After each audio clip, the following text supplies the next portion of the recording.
Tunaendelea na Mheshimiwa Venant Daud Protas. Mheshimiwa Agnes Elias Sakururu ajiandae. Asante Mheshimiwa Mwenyekiti, na mimi kunipa nafasi kuwa mmoja wa wachangiaji katika bajeti ya ofisi ya Waziri Mkuu. Kwanza na mimi niungane na wabunge wote kuipongeza serikali ya awamu ya 6 ambayo kimsingi kwa mujibu wa katiba mwaka huu itakwenda kwenye uchaguzi, na baadaye tunaamini tutakwenda kushinda kwa kishindo, kwa sababu leo tangu Mheshimiwa Waziri Mkuu amewasilisha bajeti yake ya serikali, kila mbunge hapa anayezungumza hapa, anayesimama hapa, hakuna mbunge ambaye amesimama anaeleza changamoto kubwa ambazo zimeshindikana kufanyika na serikali yetu ya Chama cha Mapinduzi ambayo inaongozwa na Daktari Samia Suluhu Hassan. Kwa hiyo wote hapa tunaungana kumpongeza Mheshimiwa Rais kwa udhubutu wake.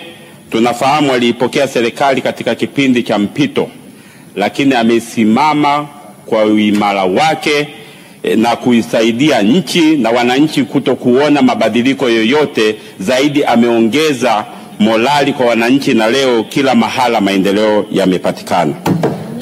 Mheshimiwa Mwenyekiti, pamoja na pongeza kumpongeza Mheshimiwa Rais, lakini nimpongeze Mheshimiwa Waziri Mkuu. Kiukweli Mheshimiwa Waziri Mkuu, licha ya kuwa na shughuli nyingine, kuwa ni msimamizi wa shughuli za bungeni, lakini amekuwa kiunganishi muhimu baina ya serikali na bunge letu hili. Kwa mbunge mmoja mmoja, lakini bunge na serikali vyote vinakwenda katika kutatua changamoto za wananchi, na sisi wananchi na sisi wawakilishi wa wananchi tumekuwa na ukaribu zaidi na msimamizi wa serikali na kusaidiana na wasaidizi wake mawaziri hao ili kuweza kuleta maendeleo kwa wananchi wetu. Mheshimiwa Mwenyekiti, watu hapo wamesema mengi. Leo tukisema kila mbunge aseme nini amefanywa na serikali yake, atasema kila namna. Kwenye jimbo la Igalula tumeingia, angalau serikali zilikuwepo zilizopita zimefanya kazi kwa kipindi chake, lakini serikali ya Daktari Samia Suluhu Hassan imefanya zaidi na zaidi kuliko serikali zote ambazo zilizokuwa zimetangulia na watangulizi wake. Leo ukienda sekta ya elimu, tumeweza kujenga shule mpya. Zamani ilikuwaga fedha zinaletwa kujadiliza kwenye shule za zamani, lakini kwa kutambua umuhimu wa wananchi wanahitaji huduma, Daktari Samia Suluhu Hassan ameweza kujenga shule mpya za msingi na sekondari. Leo katika kipindi cha miaka 5 kwenye jimbo moja tu la Igalula tumeweza kujenga shule zaidi ya 5 ambazo Daktari Samia Suluhu Hassan ameleta zaidi ya bilioni 3.8 ambazo zimekwenda kusaidia wananchi. Lakini tumeweza kupata shule moja ambayo tumesaidiwa na shirika la reli TRC, na hapa nipende kumpongeza mkurugenzi mkuu wa shirika la reli ndugu Masanja Kadogosa, lakini na wasaidizi wake mainjinia Matibia wameweza kutusaidia shule ya kisasa ambayo Mheshimiwa Rais alikuja kuahidi katika jimbo langu. Shule hiyo, nitoe kauli hapa, imekwisha kamilika na sasa ipo kwenye hatua ya usajili ili iweze kupokea wanafunzi. Niwapongeze sana shirika la reli, lakini nimpongeze Daktari Samia kwa kuahidi wananchi na kutoa maelekezo shirika la reli jenge na shule imejengwa. Lakini katika sekta ya nishati, jimbo la Igalula wakati tunaingia tulikuwa na vijiji 12 ambavyo vimepata nishati kati ya 58. Leo tunamaliza miaka 5 chini ya serikali ya awamu ya 6, tumeweza kufikisha vijiji vyote 46 ambavyo vilivyokuwa vimebaki katika jimbo la Igalula, na vyote vimekwenda kuwa na nishati ya umeme, ambapo hata wananchi ambapo walikuwa hawafikirii kupata nishati ya umeme, lakini Daktari Samia Suluhu Hassan amewafikishia wote. Hilo ni jambo la kumpongeza Mheshimiwa Rais. Lakini kwenye sekta ya maji, maelekezo ya ilani ya Chama cha Mapinduzi katika uchaguzi wa 2020 tulipewa maelekezo angalau kwenye vijijini kuwe kuna asilimia zaidi ya 80. Lakini Mheshimiwa Waziri Juma Haweso tumeshirikiana naye kwa vizuri kwa kipindi cha miaka 5, Leo Mheshimiwa Rais alinunua mitambo ya kujenga mabwawa katika mkoa wa Tabora na alipeleka kila mkoa. Katika mkoa wa Tabora alipendekeza jimbo langu leo la mfano kutumia mitambo hiyo, na tumeweza kujenga bwawa la kisasa ambalo Mheshimiwa Waziri na kamati yake ilifika pale na wakalisifia. Na Mheshimiwa Waziri, niseme lile bwawa liko, na ninaamini maelekezo yako ya kuleta zile kumalizia, naomba tumalizie mapema ili sasa wananchi waanze kupata maji kama tulivyokuwa tumetarajia, na Mheshimiwa Rais azima yake ni kwenda kuwatua wakina mama ndo kichwani.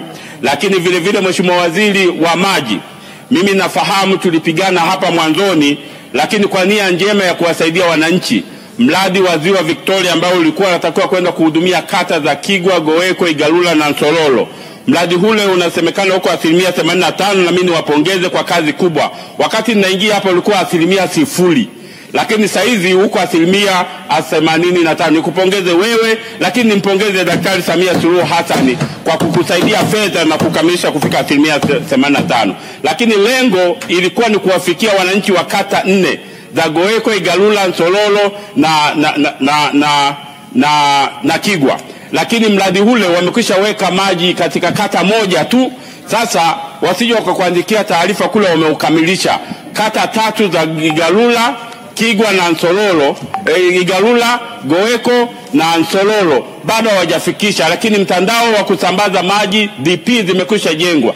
Kilichobaki tu ni kuunganisha tenki moja kwenda tenki lingine kilomita zaidi ya 9, lakini sasa hivi wameshalaza bomba kilomita zaidi ya 4, bado kilomita 5 wanavutana na mkandarasi. Mheshimiwa Weso, ukisema tu neno siku nafanya wenda hapo ya waziri mkuu, lile bomba linakamilika, na mwezi huu matarajio yetu mwezi wa 5 bomba liwe limeshafika katika kata zile tulizokuwa tumetarajia. Tunapokwenda kuzitafuta kula za Daktari Samia Suluhu Hassan, tusiwe na maswali mengi, ni kufungua bomba, maji yanatoka, wananchi wanamimina kula badala ya kumimina maji. Mheshimiwa Mwenyekiti, habari ya kilimo, tunaishukuru Wizara ya Kilimo, imefanya kazi kubwa sana.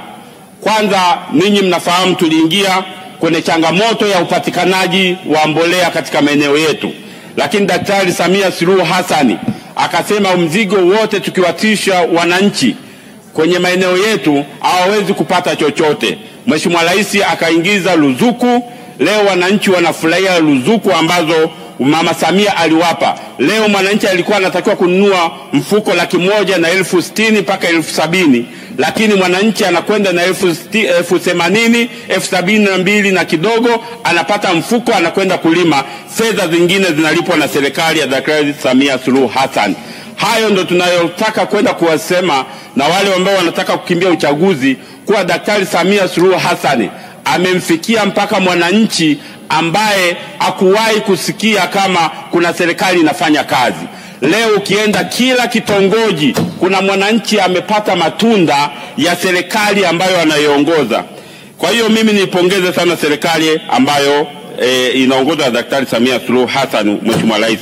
Lakini Mheshimiwa Mwenyekiti, katika sekta hiyo ya kilimo, katika mabwawa 102 ambayo yanajengwa nchi nzima, lakini bwawa tumeweza kupata bwawa la Goweko ambalo linakwenda kujengwa la kilimo ambalo litalima zaidi ya eka 1,000 na kidogo, ambayo wananchi watapata ajira, lakini uzalishaji utakuwa mkubwa na watu watafanya biashara. Lakini bwawa hili licha kuwa na changamoto, jana tumeongea na Mheshimiwa Waziri, tumekubaliana na ameniambia mkandarasi amepatikana ya phase 2 ya kwenda kutengeneza mashamba. Lile bwawa lilikuwa lina zaidi ya bilioni 2, lakini bwawa kukamilika lote linatakiwa ligharimikie zaidi ya bilioni 32, na Mheshimiwa Waziri amesema mkandarasi ameshapatikana na anatafuta advance payment ya kumlipa ili sasa aingie kazini. Wananchi wa kata za Goweko ni waombe wawe watulivu.